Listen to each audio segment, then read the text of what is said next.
Back to the class. पहले करेंगे 27 question, फिर करेंगे 26। देखो 27 क्वेश्चन। एक फर्म में एक नई वस्तु के निर्माण हेतु प्लांट क्रय किया गया जिसके लिए लागत समंक नीचे दिए गए हैं। अनुमानित वार्षिक बिक्री दे रखी है 24,000 इकाइयों की। अनुमानित लागत है सामग्री 4 रुपये प्रति इकाई, प्रत्यक्ष श्रम दे रखा है 60 पैसे प्रति इकाई, ऊपर व्यय 24,000 रुपये प्रति वर्ष, प्रशासनिक व्यय दे रखे हैं 28,800 प्रति वर्ष, और विक्रय व्यय दे रखे हैं विक्रय के 15%। यदि लाभ प्रति इकाई 1.02 हो तो विक्रय मूल्य की गणना करो। इसमें विक्रय मूल्य नहीं दिया हुआ है क्वेश्चन में, सेल्स प्राइस नहीं है, तो तुमको सेल्स प्राइस मानना पड़ेगा इसमें। क्वेश्चन नंबर है 27। लेट सेल्स प्राइस बराबर x। मैंने सेल्स प्राइस कितना मान लिया? x मान लिया। प्रॉफिट के लिए क्या कह रहा है वो? प्रॉफिट के लिए कहा उसने कि प्रॉफिट जो है यदि लाभ जो है प्रति इकाई 1.2 रुपये है, ठीक है। इसके अलावा ऊपर से सारे रुपए वैल्यू रुपए में दे रखी है, लेकिन एक वैल्यू दे रखी है प्रशासनिक व्यय विक्रय मूल्य के 15%, ऐसे उसने दिया हुआ है। अब मैं क्या करता हूं कि अब तुमको मैंने एक फॉर्मूला बताया था, सेल्स बराबर एक फॉर्मूला बताया था मैंने, क्या मैंने बताया था? Opening stock plus output minus closing stock plus expenses और प्लस प्रॉफिट। और लॉस है तो माइनस लॉस। लेकिन ये वैल्यू सबकी सब कैसे हैं? ये वैल्यू सबकी सब है रुपए में। अगर रुपए की वैल्यू फाइंड आउट करनी है, हमको रुपए निकालने हैं। अब देखो सेल्स बराबर कितना? x रुपए। ओपनिंग स्टॉक हमारे पास है नहीं क्वेश्चन में। आउटपुट 24,000 यूनिट का आउटपुट है, तो आउटपुट रुपए में होना चाहिए। इसका मतलब इस आउटपुट का अभी कोई रोल नहीं है, क्योंकि यूनिट में होता तो आउटपुट का रोल होता, वरना नहीं है। क्लोजिंग स्टॉक की वैल्यू नहीं है हमारे पास, यहाँ से हटा दो। अब ये दे रखा है हमको, एक्सपेंसेस जोड़ने हैं हमको इसमें। ये आउटपुट दे तो रखा है, लेकिन आउटपुट तब काम आएगा जब रुपए में हो। ये तो यूनिट में है ना, यूनिट नहीं लिखनी है हमको, आउटपुट तो है ही नहीं हमारे पास, ठीक है। अब देखो कितना दे रखा है हमको? मटेरियल 4 रुपये प्रति इकाई। तो मैं यहाँ से लिख दूँ इसको ऐसे, या फिर इसको ऐसे लिखूँ पूरे फॉर्म में कि सेल्स बराबर material plus direct labour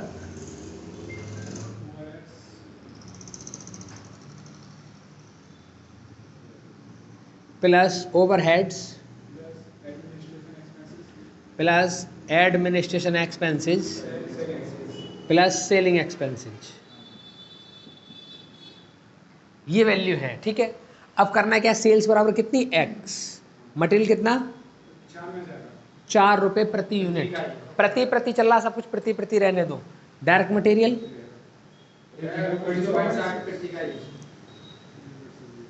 plus overheads 24,000 प्रति वर्ष है, लेकिन हमने बनाई कितनी है? 20,000 यूनिट।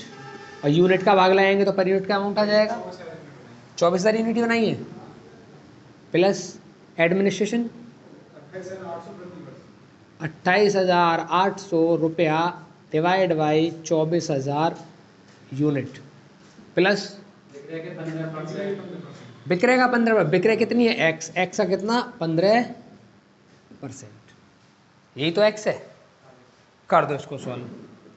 इसमें इसका प्लस करो, पहले इसको सॉल्व करो ऐसे। 4 रुपया प्लस 0.60 पैसा प्लस इसका कितना है? 1 रुपया प्लस इसका 1.2 रुपया प्लस इसको सॉल्व करेंगे कितना आएगा भाई?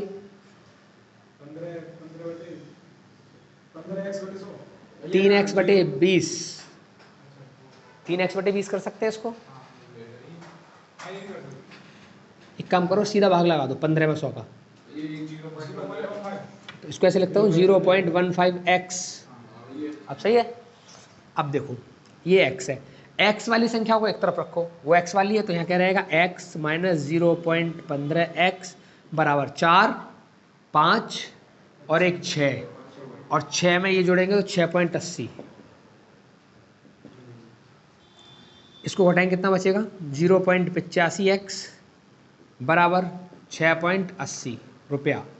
इसको सॉल्व करेंगे, x बराबर 6.80 डिवाइड बाई 0.85।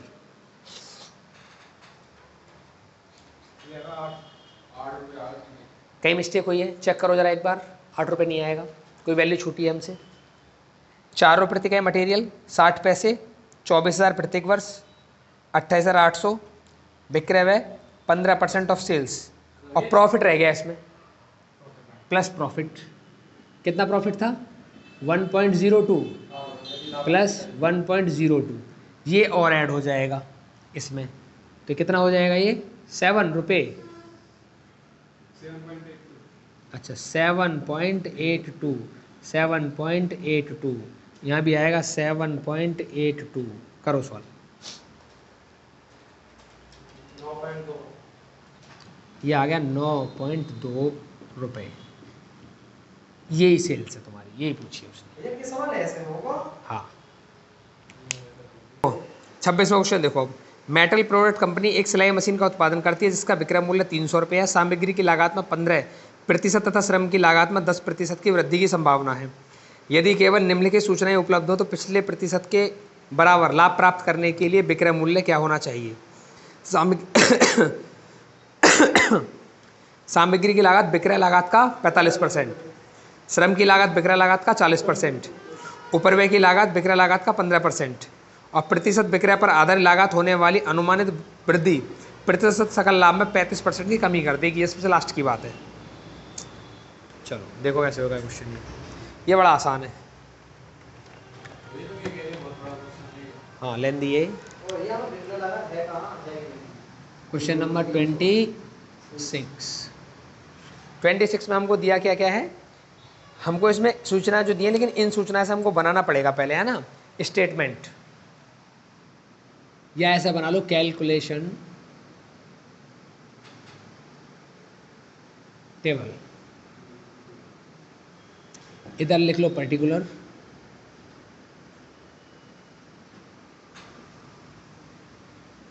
इधर लिखो अमाउंट,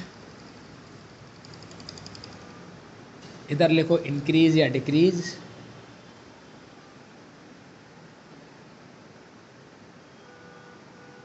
इधर लिखो एस्टिमेटेड वैल्यू।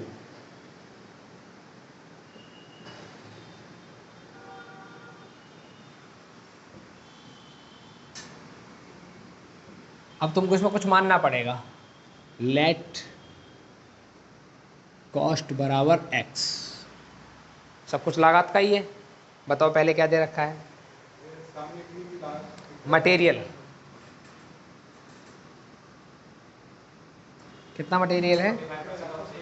45% ऑफ से 45% ऑफ कॉस्ट है ना, तो eight the rate of 45% on cost. तो एक्स का 45% निकालो, कितना आएगा? एक्स का 45% लिख दो यहाँ पे 0.45x। अगला क्या वैल्यू है? लेबर, कितना लेबर है? एट द रेट ऑफ 40%, इसका कितना आएगा? 0.40x। अगला क्या है हमारे पास? ओवरहेड्स, कितना है? कैसे निकालेंगे? ऐसे निकल रहा है, 45% निकालना है x का, गुणा की इसमें भाग करेंगे 0.45x हो जाता है ये। ठीक है, अब बढ़ाना क्या है? देखो जरा कितना कितना बढ़ाया उसने। सामग्री में 15% की वृद्धि होगी, श्रम में 10% की वृद्धि हो जाएगी। तो सामग्री को 15% बढ़ा दो, इसको 15% निकालना पड़ेगा। इधर हमको 0.45x का 15%, 0.0675x, और किस में बढ़ा रहा है वो? श्रम में 10%, इसमें 10%, 0.40x का 10%, 0.04x, इसमें कुछ नहीं, नील। अब बढ़ा के लिख दो, इन दोनों को जोड़ दो, लास्ट वाला तो ऐसे ही आएगा।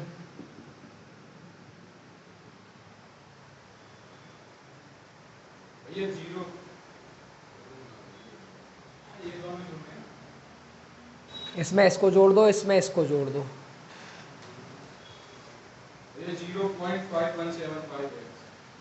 0.0517 0.5175। इसको जोड़ो, 0.44। ये हो जाएगा यहाँ पे टोटल, इसका टोटल कर दो पहले वाले का।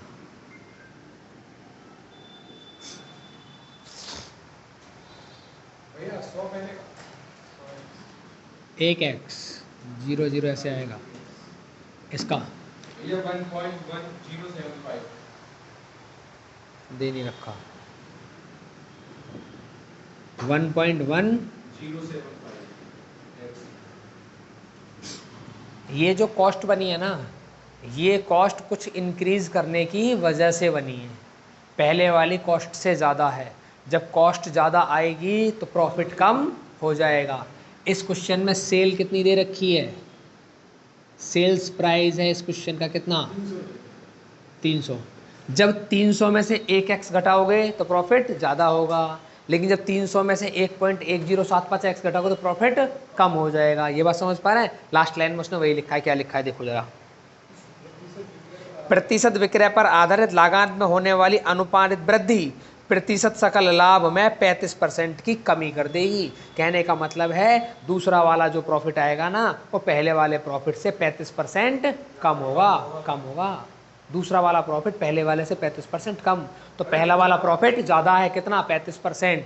देन अकॉर्डिंग टू क्वेश्चन पहला वाला प्रॉफिट कैसे निकालेंगे, सेल्स माइनस कॉस्ट, पहला प्रॉफिट माइनस दोनों का डिफरेंस करना है, माइनस दूसरा प्रॉफिट, सेल्स माइनस कॉस्ट बराबर, और ये दोनों के बीच का डिफरेंस कितना है, 35%।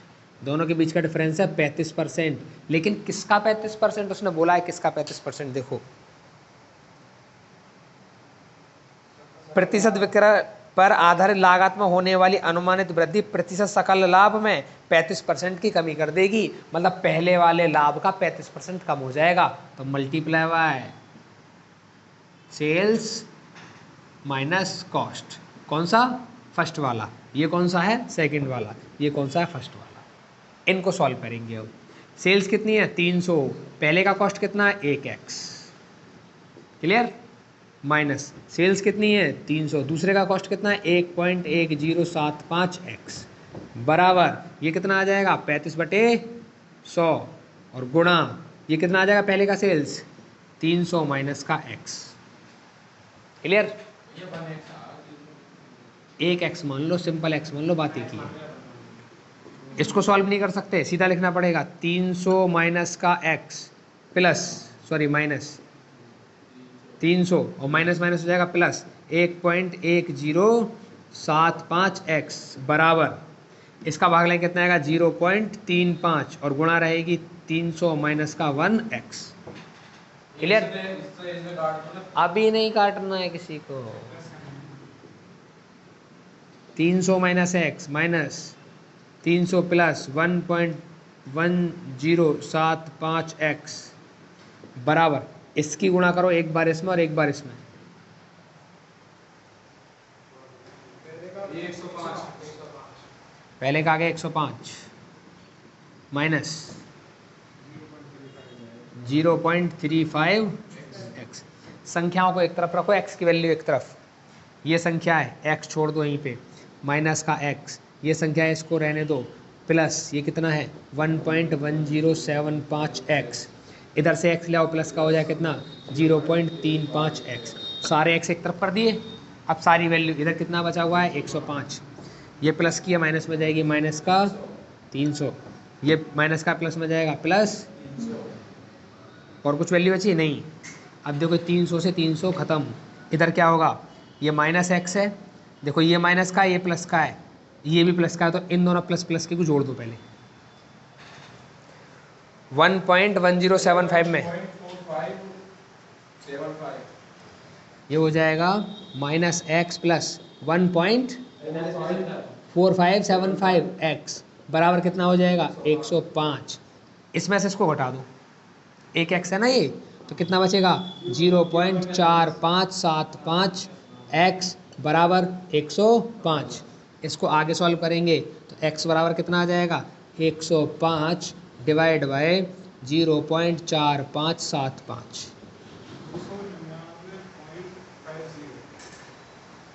299 229 229.50। ये जो वैल्यू आई है ना अभी, ये वैल्यू सिर्फ x की वैल्यू आई है अभी, सिर्फ x की। अब इसका रिवाइज्ड स्टेटमेंट बनेगा एक और, ठीक है। देखो इधर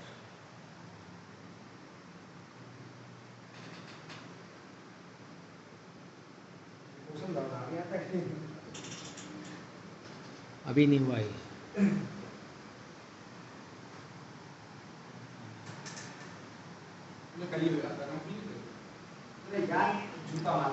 ये बताना है कि दूसरे वाले का प्रॉफिट कितना आएगा, दूसरे वाले की सेल कितनी आएगी, ये बताना है अब हमको।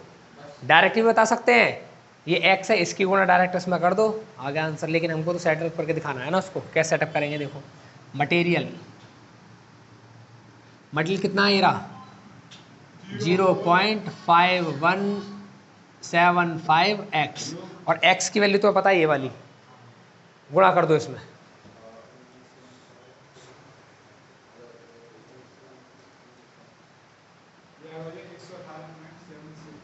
ये 118.76। इसको मैं लिख देता हूँ कैसे आया है, 0.5175 मल्टीप्लाई 229.5। अगला क्या दिया है, लेबर कितना लेबर है,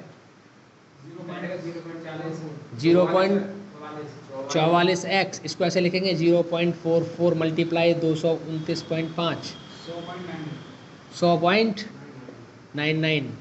अगला क्या है, ओवरहेड्स,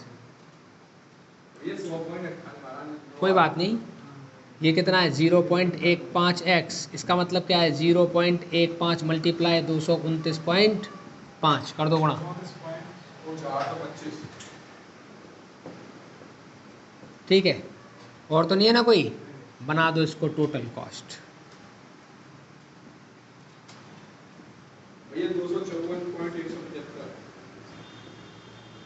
254.175। सेल्स कितनी है, 300, घटा दो, बन गया प्रॉफिट। 45.825। क्वेश्चन खत्म। ये न्यू सेलिंग प्राइस में देना है,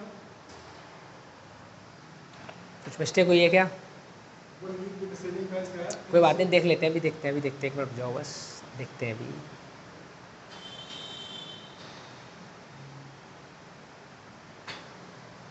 पूछा क्या क्वेश्चन में, देख लेते हैं एक बार, देखते हैं अभी।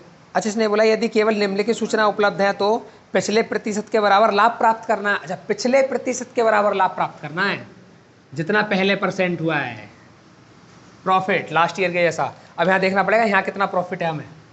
देखो सेल्स प्राइस कितना है हमारा इधर पहले वाले में, 300 रुपया। कॉस्ट कितनी आई है, 229.50। तो प्रॉफिट कितना हो गया, घटा दो 300 में से 70.5 ये प्रॉफिट। तो परसेंट निकाल दो, कैसे निकालेंगे, 70.50 डिवाइड बाई सेल से निकाल दो, 300 मल्टीप्लाई 100।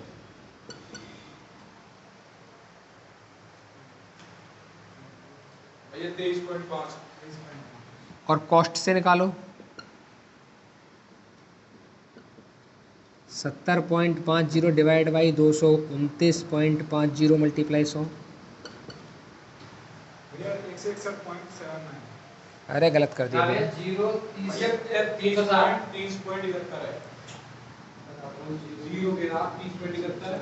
30.71।